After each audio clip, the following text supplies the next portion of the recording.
Good morning दोस्तों। Teja coaching 12th class physics में आपका स्वागत है दोस्तों। आज हम बात करने वाले हैं 12th क्लास की फिजिक्स के बारे में, जिसमें हमारा चैप्टर नंबर 5 चल रहा था और उसकी आज 7वीं वीडियो है दोस्तों। तो आज हम बात करेंगे कि चुंबकीय क्षेत्र में चुंबकीय द्विध्रुव की स्थितिज ऊर्जा के बारे में। कि चुंबकीय क्षेत्र होगा तो उसके अंदर हम जब चुंबकीय द्विध्रुव रखते हैं तो उसके लिए स्थितिज ऊर्जा का व्यंजक क्या प्राप्त होता है, इसके बारे में चर्चा करेंगे दोस्तों। इसके बारे में चर्चा करने से पहले जो स्टूडेंट्स न्यू है, यदि उन्होंने इस चैनल को सब्सक्राइब नहीं किया है तो दोस्तों सब्सक्राइब करें, लाइक करें और दोस्तों को शेयर करना ना भूलें।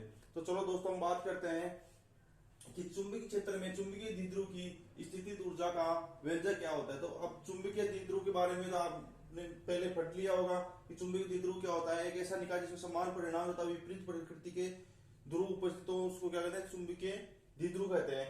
अब बात करते हैं चुंबकीय द्विध्रुव की। जब चुंबकीय क्षेत्र में चुंबकीय द्विध्रुव रखा हुआ हो तो उसके लिए उस स्थिति का व्यंजक क्या प्राप्त होगा हमारा। तो इसके लिए क्या करते हैं, हम चुंबकीय क्षेत्र में चुंबकीय द्विध्रुव रखते हैं।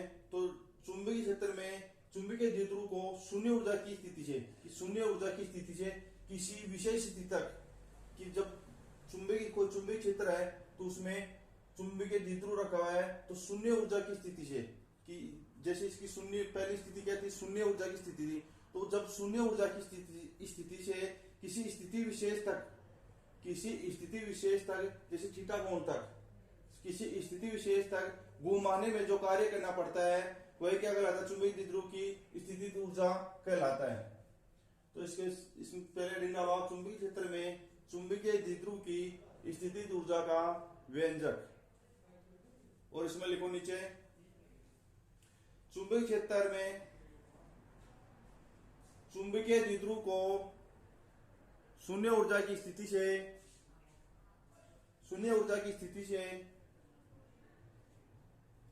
किसी स्थिति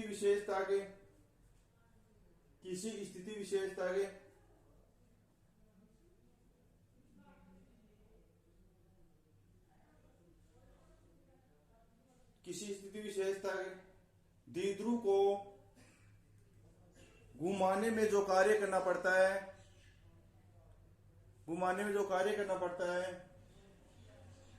वह कार्य चुंबकीय द्विध्रुव की स्थितिज ऊर्जा कहलाता है।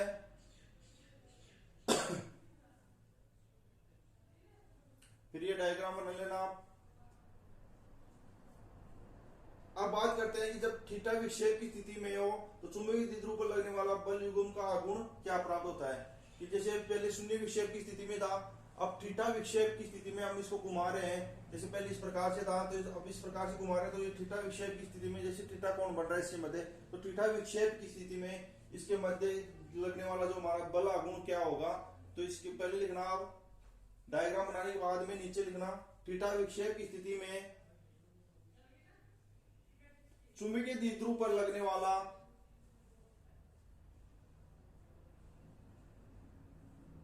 या चुंबकीय द्विध्रुव पर लगने वाले बल युग्म का आघूर्ण टो बराबर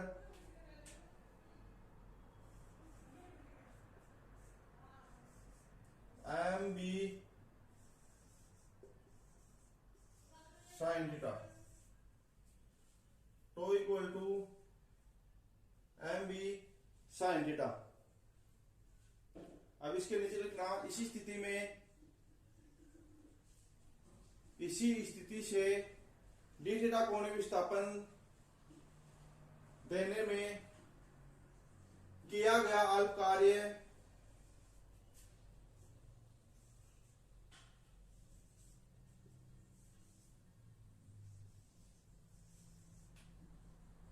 D W equal to tau D theta.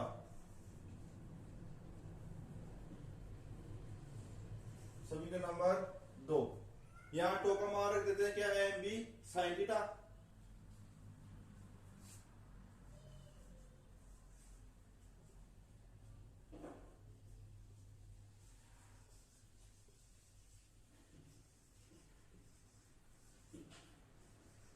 D theta, यहाँ थीटा टो का मान रख दिया एम पी साइन थीटा और डी थीटा।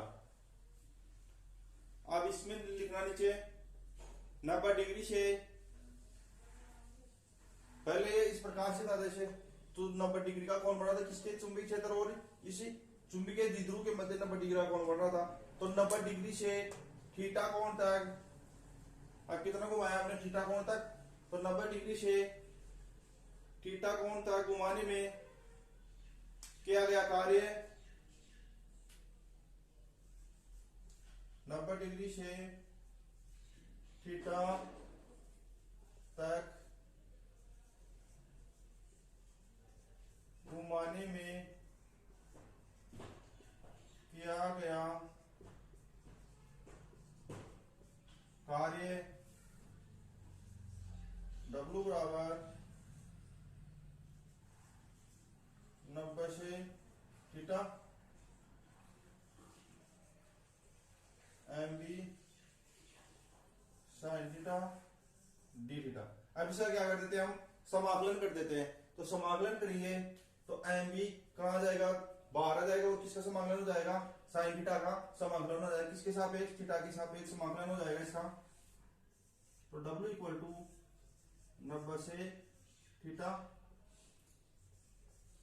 एम बी बाहर आ गया, sine theta D theta. W equal to M B, अब साइन थीटा का समाकलन करेंगे तो क्या हो जाएगा, माइनस का कोस थीटा,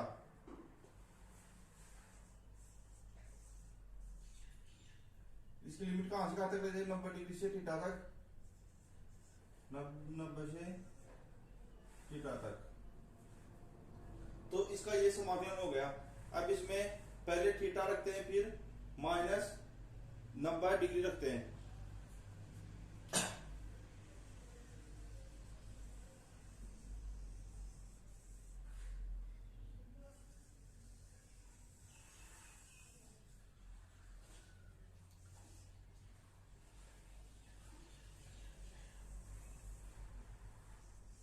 W बराबर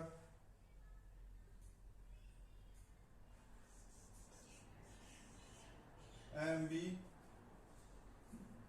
यहाँ क्या है, माइनस कोस थीटा, यानी पहले थीटा रखते हैं यहाँ, तो माइनस कोस थीटा की जगह थीटा ही रखा है हमने, थीटा। अब माइनस, फिर इसके बाद में ये एक माइनस कौन से वाला है, कोस थीटा वाला एक माइनस हो रहा है, तो ये इसको किस में लेते हैं, हम कोष्टक में लेते हैं, माइनस कोस थीटा। भाई एक माइनस तो ये आएगा, और ये एक माइनस कोस के साथ ऑलरेडी पहले से है। यहां कितना रखेंगे हम, 90, थीटा की जगह कितना रखेंगे, 90 degree. W equal to M B minus cos theta, minus minus plus cos 90। Cos 90 का मान कितना होता है दोस्तों, 0। भाई कोस 90 डिग्री है, इसका मान कितना होता है हमारा, 0 होता है कोस 90 का मान। तो W equal to M B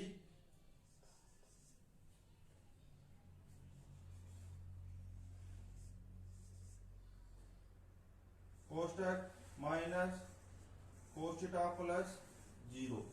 यहां क्या बच गया, M B minus cos theta, यानी कि minus M B cos theta. तो W इक्वल टू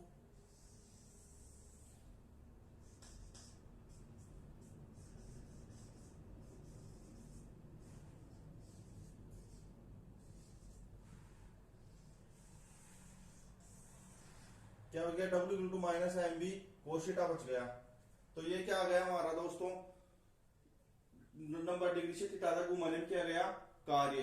अब यह कार्य स्थिति ऊर्जा कहलाता है, जो किया गया कार्य यह है हमारा, यही क्या कहलाता है, स्थिति ऊर्जा कहलाता है।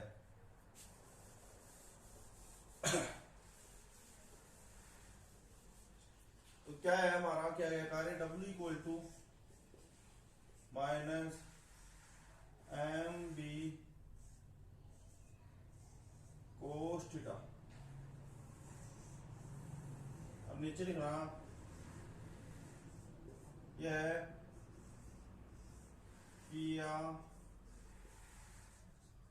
गया कार्य ही, भाई किया गया कार्य कितना आ रहा है, W बराबर minus M B cos theta. तो यह किया गया कार्य ही स्थितिज ऊर्जा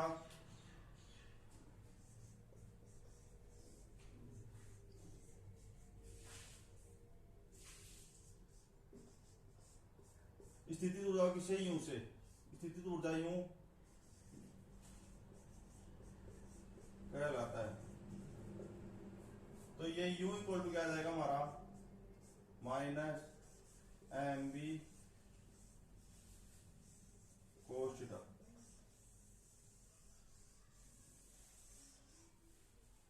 U equal to minus M B cos theta. या आप इसको सदिश के रूप में लिखना चाहो तो इस प्रकार से लिख सकते हो, U equal to minus M सदिश डॉट बी सदिश। तो यह आ गया दोस्तों चुंबकीय क्षेत्र में चुंबकीय द्विध्रुव की स्थितिज ऊर्जा का व्यंजक प्राप्त हो गया दोस्तों। तो आज की क्लास में हमने पढ़ा है कि चुंबकीय क्षेत्र में चुंबकीय द्विध्रुव की स्थितिज ऊर्जा का व्यंजक क्या होता है। और इसी चैनल के ऊपर दोस्तों हमारी 11th क्लास की फिजिक्स भी चल रही है। और जो स्टूडेंट्स न्यू है, यदि उन्होंने चैनल को सब्सक्राइब नहीं किया दोस्तों, सब्सक्राइब करें, लाइक करें और दोस्तों को शेयर करना ना भूलें।